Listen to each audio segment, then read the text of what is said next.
Bonsoir. Merci d'être avec nous en Principauté de Monaco. Vous avez évidemment été l'une des grandes vedettes, une des personnes très attendues des rencontres philosophiques de Monaco, avec des orateurs qui étaient à vos côtés, des philosophes et des historiens, pour discuter de la nature. Et la question ici à Monaco était simple: peut-on renouer avec la nature? Ça tombe bien parce que la Principauté, vous le savez, est très attachée à l'environnement.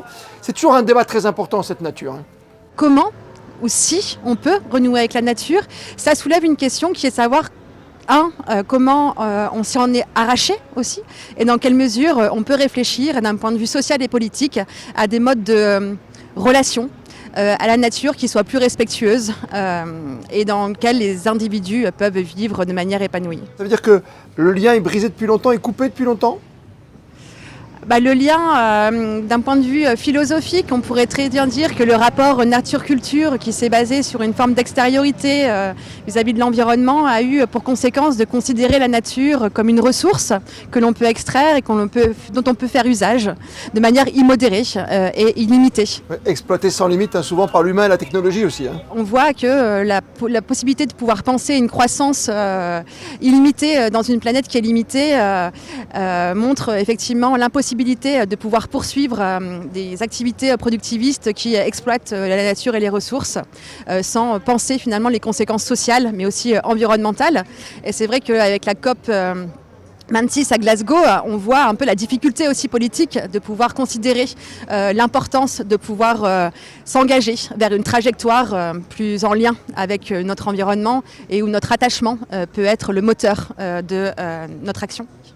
Aujourd'hui, qu'est-ce qu'on recherche en premier pour renouer contact avec la nature? C'est quoi? C'est du respect, vous l'avez dit, c'est de retrouver une nature propre à l'homme aussi?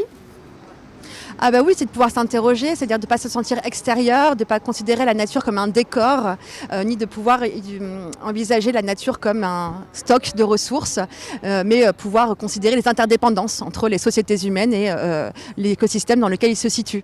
Qu'est-ce qui nous ferait aller le plus vite possible finalement pour créer un lien? C'est quoi? C'est de préserver des endroits aujourd'hui, de les laisser dans leur décor naturel, de ne plus y toucher pendant un long laps de temps? Depuis notamment les grands parcs nationaux, est-ce que cela signifie de mettre la nature sous cloche? Je ne le pense pas.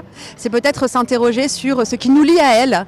Et je pense à s'interroger localement et dans nos territoires la manière de pouvoir vivre en toute sobriété avec elle, de réduire à la fois nos émissions de gaz à effet de serre, mais aussi de pouvoir vivre en harmonie avec les écosystèmes dans lesquels on se situe. Et vous êtes là, comme ici à Monaco, par exemple au Théâtre Princesse Grace, avec des historiens, des philosophes, pour avancer, pour donner des clés peut-être à nos politiques, pour essayer d'éclairer de temps en temps leur chemin pour arriver à cette nature vraie, ce retour à la vraie nature, et cette vie avec la nature pour nous, l'homme. Oui, c'est vrai que moi, de mon point de vue, mes sujets de recherche, je travaille sur la justice environnementale. Et l'objectif, c'est de montrer que l'environnement, c'est aussi un enjeu social et politique.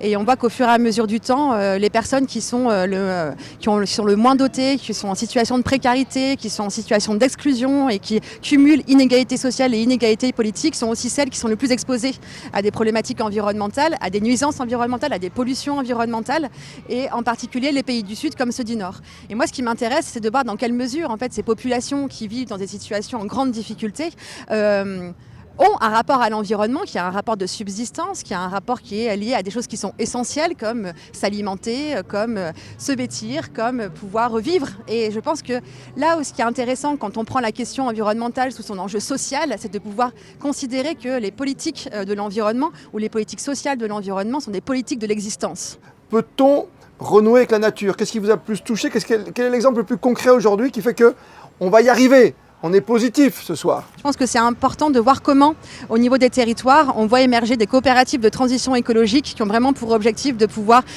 penser à l'échelle locale et à l'échelle des territoires la manière par laquelle la question environnementale modifie les activités économiques, l'accès à l'alimentation et l'accès à l'énergie. Merci Caroline Lejeune d'être venue nous rencontrer ce soir sur Monaco Info et d'apporter cette petite pierre à l'édifice, ce petit colibri quelque part, comme on le dit sous bien avec Pierre Rabhi qui nous a quittés il n'y a pas longtemps, à l'occasion des rencontres philosophiques de Monaco. Merci à vous, bonne continuation. Merci.